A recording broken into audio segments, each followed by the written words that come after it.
Somebody once asked me how I get away with half the shit that I say. I said, fuck your feelings. I say what I want. That's right, it's fucking story time! So my buddy Chico called me today. Turns out he runs a radio show on Monday and Tuesday on Global R&B. And he wanted to do an interview with yours truly. And sitting there talking to him, reminiscing on times past, we came across one of the funniest fucking stories that I can remember. See, Chico and I have been doing comedy together a long time. We met at an open mic night. Back then, there was a large group of people that would not put us on stage because we were too vulgar.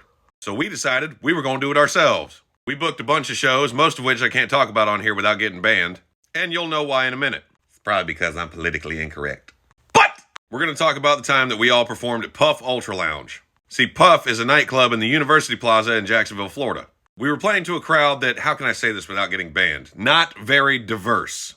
Put it to you this way, there were 5 white people in the audience and the rest were not.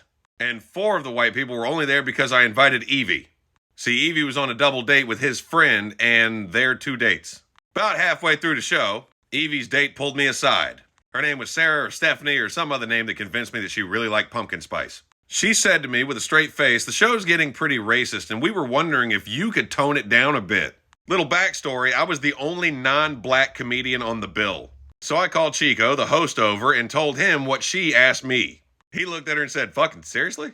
Keep in mind, those were just the openers. The 3 main comics have not been on stage yet. The 3 main comics included me, my buddy Monster, and my buddy Dalla. And of course, Chico was hosting. Chico looked at me and then back at her and said, no problem. Let me go tell the guys. I said, see, there, we got it taken care of. And we start walking away. Evie starts going, no, fucking don't do it. No. Too late. We went backstage and had a conversation between the 4 of us. And we decided that we were going to make that show as racial and vulgar as we fucking could. And we called her out. Keep in mind, too, that we had material written that we didn't use because we wanted to get as bad as humanly possible. We dropped more slurs and F-bombs than a Lil Wayne song. And I know what you're thinking. What about that other lone white gentleman? Well, he stood up in the middle of my set because he didn't like what he was hearing. Just gonna say, the rest of the crowd had no problem with it. His exact words were, and I quote, how come he gets to use that word and I can't? I can't remember who said it, but somebody stood up and said, 'cause he's one of us. But that's not how he described it.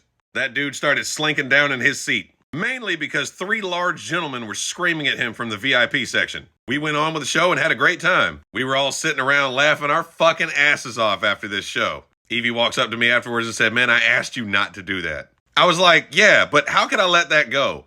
He looked back at me and said, fair enough. I don't think he ever saw her again. We embarrassed that poor girl.